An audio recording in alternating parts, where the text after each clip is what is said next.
আগের দিনে করা ভিডিওটির পর আমার আরও এক ফলোয়ার আমাকে ইনবক্সে জানতে চেয়েছে আমি সারাদিনের ঠিক কতখানি সময় এই কাজগুলোর পিছনে দিয়ে থাকি।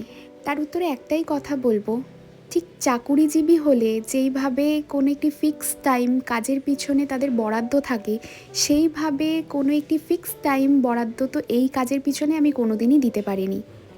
আর আমার মনে হয় আমার মতো যারা ঘরে বসে কাজ করো এবং সংসারকেও সমানভাবে তাল মিলিয়ে নিয়ে যাও, তারা আমার এই কথাটার সাথে ভীষণভাবেই একমত হবে যে এইভাবে ফিক্সড কোনো টাইম কোনো কাজের পিছনে দেওয়া আমাদের পক্ষে সম্ভব হয় না। তবে হ্যাঁ, কাজটাকে অবহেলা করিনি কখনো বলতে পারো।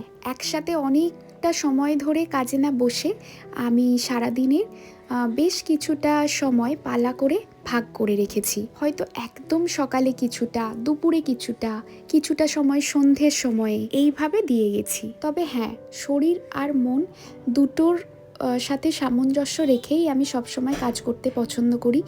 যখন শারীরিক কোনো অসুস্থতা থাকে বা মন খারাপ, তখন আমি কোনোভাবেই জোর জবরদস্তি কাজে বসি না। কখনো হয়তো এমন হয় শারীরিক অসুস্থতার জন্য হয়তো একদিন টানা দুদিন কাজে বসতেই পারলাম না।